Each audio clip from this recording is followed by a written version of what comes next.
Bonjour, nous allons voir aujourd'hui comment utiliser les commandes de Python. Nous allons commencer avec le langage de programmation Python, qui est un interpréteur, à la différence d'autres langages, comme par exemple le langage C, qui possède un compilateur.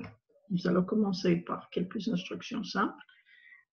Comme vous savez, un langage de programmation permet d'exécuter des programmes, qui est un ensemble d'instructions. Donc, on commence tout de suite. Ici, c'est la version de Python 3.7. C'est le shell, c'est ce qu'on appelle l'idle, IDLE, l'idle de Python, et nous permet d'exécuter les commandes en ligne. On peut utiliser aussi l'éditeur, mais pour le moment, on va commencer avec le plus simple, c'est-à-dire avec l'interpréteur de Python Lide. Alors ici, la première chose à savoir, c'est que d'abord, Python manipule ce qu'on appelle des variables. Les variables, c'est des cases mémoire. Par exemple, nous avons, on va commencer par un exemple simple. On va dire par exemple, message égale bonjour tout le monde. Et là, ce message-là est mis dans la case mémoire de la variable message. Quand on écrit, par exemple, si on veut afficher quelque chose à l'écran, on va dire par exemple print message. Et il va nous afficher, vous allez voir qu'il va nous afficher bonjour tout le monde. Voilà ce qu'il va nous afficher. Si on change par exemple message égale bienvenue, vous allez voir quand on fait print message, ça sera bienvenue. Donc, le contenu de message a été écrasé, remplacé par le message bienvenue. Donc, message, c'est quoi? C'est une variable. Et on peut connaître le type de message en utilisant la commande type et on écrit message, type, message. Et là, il va nous écrire classe str. Str, c'est une chaîne de caractères, c'est une suite de caractères. Donc, le type, c'est une chaîne de caractères. Et il faut savoir que Python manipule les entiers, les chaînes de caractères, string, les flottants, c'est le nombre réel avec virgule, les types booléens, vrai, faux, c'est des types de base. Et en plus, ils sont considérés comme des objets. C'est pour ça qu'on parle de classe str, qui est chaîne de caractères string, ou bien classe int. Par exemple, quand on fait a égale 12, 21, print A. Il va afficher 21. Par exemple, on va faire type A. Là, il va écrire classe int. Le type de A, c'est entier. Ensuite, par exemple, on va faire A est égal à A plus 10. Et là, on va faire print A. A a commencé à 21. Quand on fait A égale A plus 10, ça veut dire que ce sera 21 plus 10, c'est 31. Et dans la case mémoire de A, il y avait 21. On va être écrasé et il va comporter la nouvelle valeur. La nouvelle valeur, c'est 21 plus 10, c'est 31. Quand on fait print A, ça va afficher 31. Ainsi de suite, si par exemple on fait A est égal à multiplié par 2, ça veut dire 31 fois 2, c'est 62. Donc, si on fait print A, on va avoir 62. Voilà, pour l'entier A. Ensuite, pour les entiers, on peut faire l'addition, on peut faire la soustraction, on peut faire la multiplication, on peut faire aussi la division, et on peut faire ce qu'on appelle le reste de la division, qu'on appelle modulo. Je donne un exemple. Par exemple, on peut faire A est égal 10, B égale 5, Et on va faire C égale A plus B. C égale A plus B, c'est 10 plus 5, c'est 15. Donc, on va faire print C. Il va afficher 15. Et quand on fait, par exemple, C est égal A multiplié par B, et quand on fait print C, ce sera A fois B, 10 fois 5, c'est 50.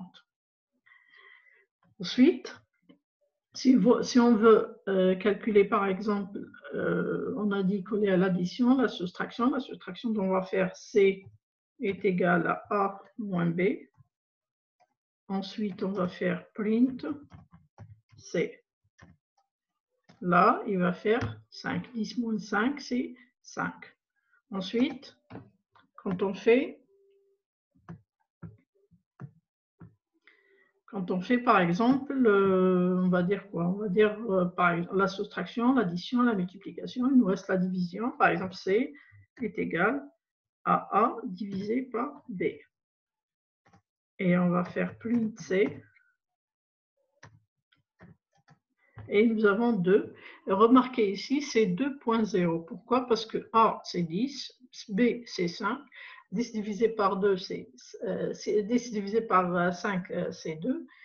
Et comme la division ici, c'est réel, donc ça va être un nombre réel. Cette formule-là 2.0, ça veut dire que c'est un nombre réel, c'est ce qu'on appelle le type float. Donc C ici, ça va être un type float. Quand on fait, regardez ici, C égale A moins B, print C, il va nous afficher 5. 10 moins 5, c'est 5. Mais quand on fait print le type de quoi? Le type de C, il va nous dire que c'est un entier, classe int. Par contre, lorsqu'on fait C égale A divisé par B, on va faire print C. Il va afficher C2, ça c'est un float. Et quand on fait print le type type C, type C, c'est le type de C, et là, il va nous faire class float. Vous remarquez qu'il a changé de type, C a changé de type. Ça veut dire que l'expression de droite est évaluée, d'accord? A divisé par B est évaluée, et une fois cette évaluation, ça nous donne un flottant, c'est-à-dire un réel, un nombre avec les virgules. Donc, automatiquement, la variable va être de type float. Ça veut dire que c'est un type dynamique. Il change de type selon l'expression qu'il y a. L'expression de droite est évaluée et dès que le résultat a un certain type, la variable qui est à gauche prendra le type de la variable de l'expression qui est à droite. Voilà le principe. Maintenant, on va commencer avec un exemple où, par exemple, on va afficher le nom de la personne, le nom de la personne et son prénom, et on va lui dire bonjour avec son nom et son prénom. Donc, on va faire print, donner le nom, s'il vous plaît, par exemple SVP, c'est pour dire s'il vous plaît, c'est pour abréger. Ensuite, on va faire quoi? On va faire nom égal. On va commencer une instruction nouvelle, ça s'appelle, cette instruction-là, c'est l'instruction input, c'est pour introduire au clavier la valeur du nom. On peut écrire nom égale input, et là, puisqu'on a écrit donner le nom s'il vous plaît, il va attendre qu'on lui donne une valeur. Et on va dire par exemple, le nom c'est par exemple Karine. Et là, on va faire print nom, et vous allez, il va afficher Karine. Donc, c'est mieux de faire input. Alors, nom égale, la variable nom, qui est une chaîne, est égale à input. Et là, on va mettre notre message. On va dire donner le nom, s'il vous plaît. Et là, donner, regardez, ça s'exécute, c'est ce message-là, donner le nom, s'il vous plaît. Donc, donner le nom, s'il vous plaît. On va donner, par exemple, Lily. Et là, quand on fait print le nom, il va afficher Lily. Et on peut faire encore mieux, print. Bonjour. Bonjour. Et là, on va faire plus pour dire, on va concaténer, on va coller à cette chaîne-là qui est bonjour. On va coller à cette chaîne-là qui est bonjour. On va coller à ça, bonjour et Lily. Lily, c'est quoi? Où elle se trouve? Elle se trouve dans la variable nom qui est là. Donc, on va dire plus non. Ça veut dire qu'il va écrire bonjour. Il va laisser un petit espace comme c'est présenté ici. Ensuite, le nom, c'est Lily, donc il va faire bonjour Lily. Voilà ce que le programme va faire. Ensuite, on va essayer un petit exemple. On va continuer. On va demander le prénom et la ville où il habite, où habite Lily. Donc, on va dire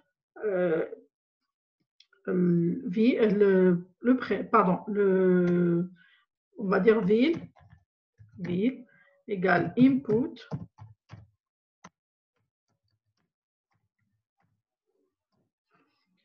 où habitez-vous Lily? Où habitez-vous s'il vous plaît? Où habitez-vous? Par exemple ici, où habitez-vous? Et là on va coller le nom Lily. D'accord? Où habitez-vous Lily? Là, il va écrire où habitez-vous Lily. Nous, on va dire, par exemple, on va dire Paris. Et là, quand on va faire print le message, on va dire Lily, c'est le nom, auquel on va rajouter un message, habite. Habite quoi? Habite la ville. Donc, on va mettre la variable ville.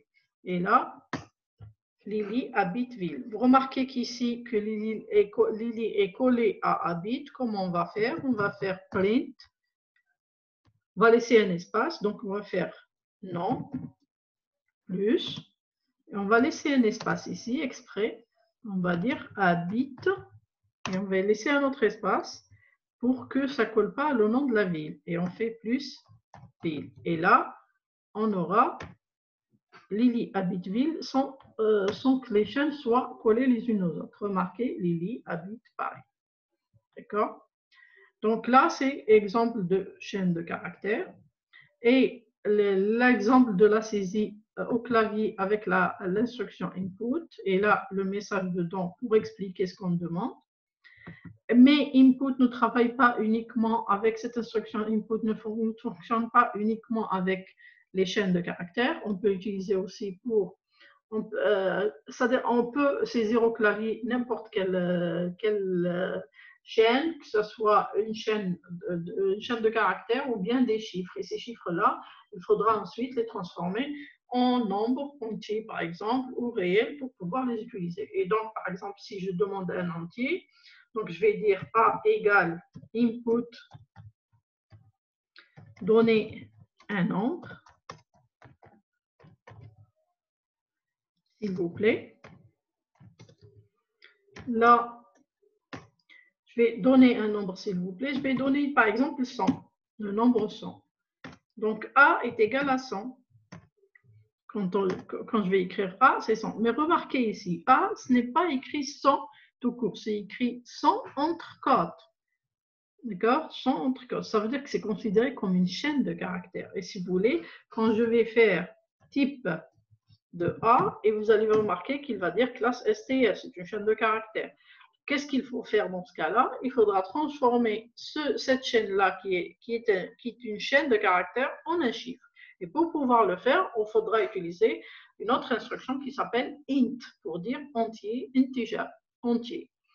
Alors, donc là, qu'est-ce qu'on va faire?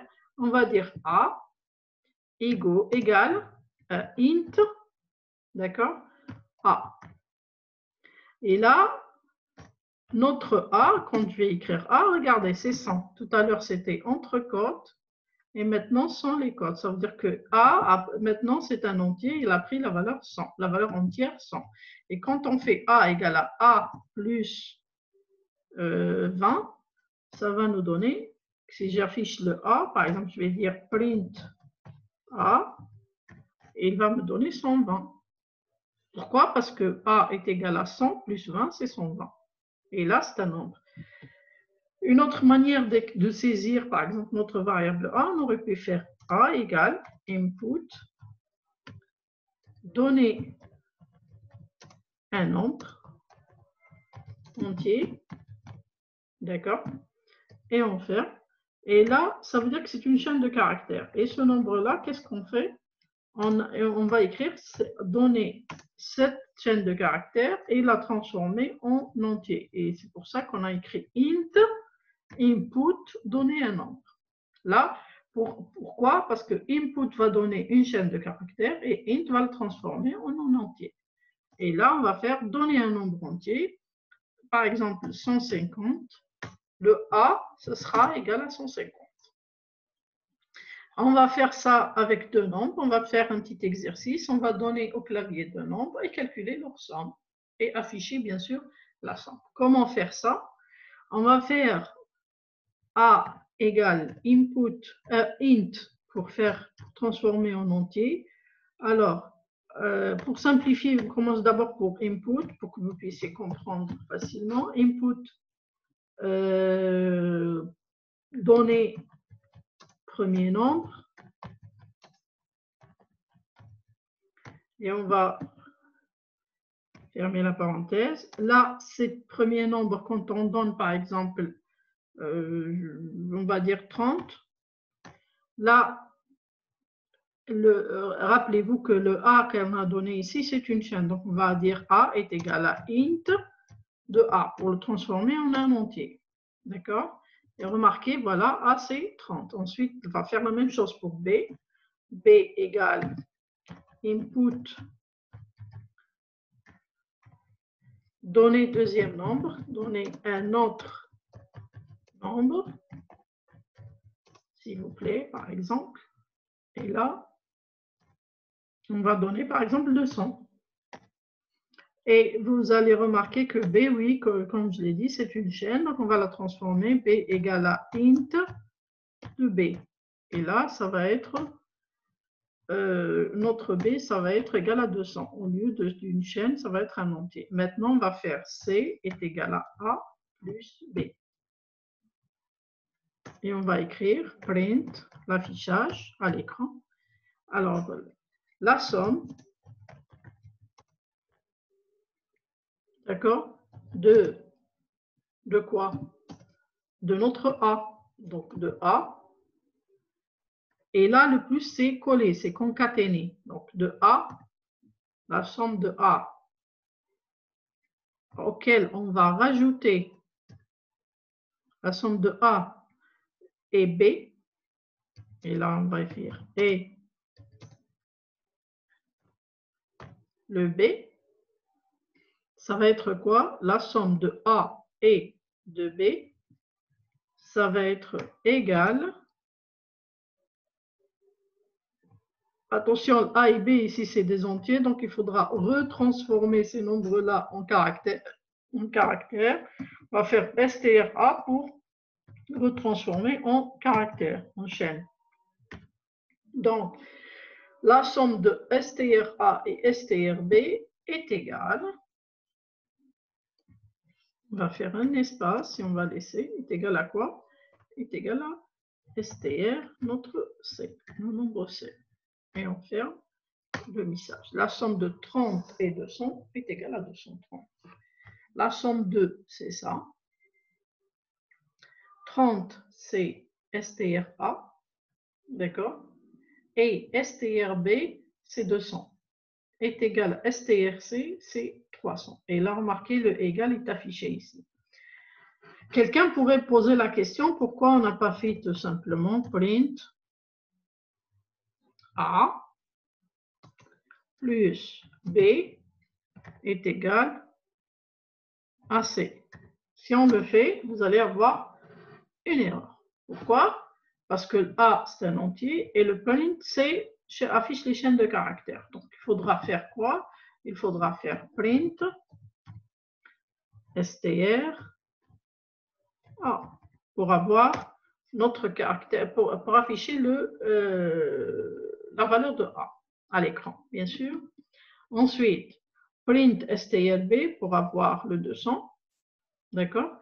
Et il s'agira après de rajouter ces messages-là comme on l'a fait tout à l'heure, la somme de plus, c'est la concaténation. Regardez par exemple, quand on fait le message bien, plus, par exemple, un autre message, merci.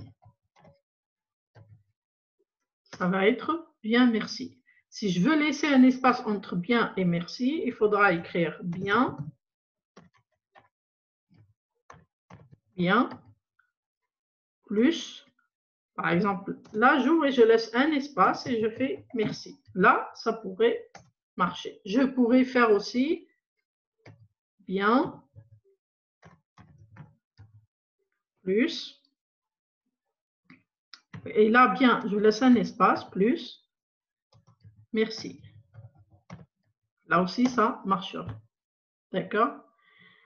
Donc, le plus ici pour les chaînes de caractères, c'est une concaténation. Par exemple, si vous avez D, le caractère D, plus le caractère, la chaîne ABC, par exemple, et vous faites un plus, ce sera DABC.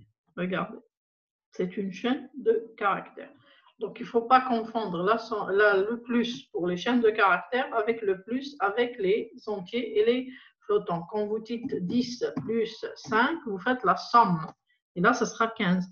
Mais quand vous faites 10 plus 5, ça vous fera quoi? Ça vous fera 105 qui est une chaîne de caractères. Donc, ne pas confondre le plus pour les chaînes avec le plus pour les nombres. D'accord? Les entiers ou bien les réels. Quand vous faites par exemple 10,2 plus 11,1, c'est une somme de deux nombres réels, ce qu'on appelle les flottants.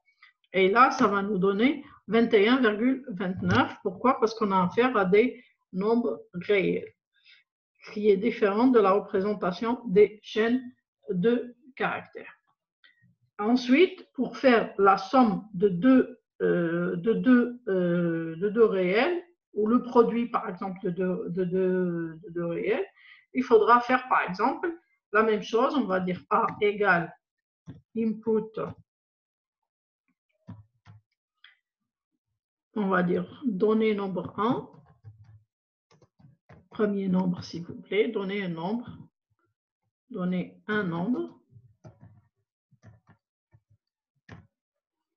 ça sera le A, donc on va dire que ce sera 10,5, d'accord?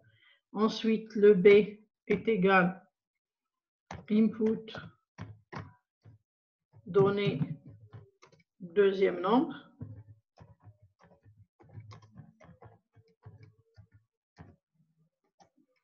On va dire par exemple 5,5, d'accord? Et notre résultat, par exemple D, ça va être quoi? D, ça va être, par exemple, la somme de deux nombres A et B, donc A plus B.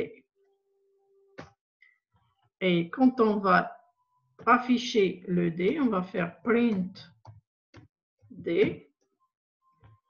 Vous aurez 10,5, 5,5. Et là, il a fait ce qu'on appelle une concaténation. Pourquoi? Parce que le input, quand on a rappelé, c'est les chaînes de caractères. On a saisi des chaînes de caractères, donc il faudra les transformer. Pour corriger ça, il faudra faire quoi? Il faudra faire D est égal, il faudra faire A égale float A, pour que ça transforme le A en flottant, et B égale à float, pour dire que c'est un réel, float B. Et ensuite, on va faire D égale A plus D égale A plus B. Et là, quand on va faire print D, il va afficher 16. Pourquoi? Parce que on a donné 10,5 et 5,5, c'est 16. Donc, la somme ici, c'est 16. Voilà pour les nombres réels. Merci de votre attention et on arrête pour cette partie.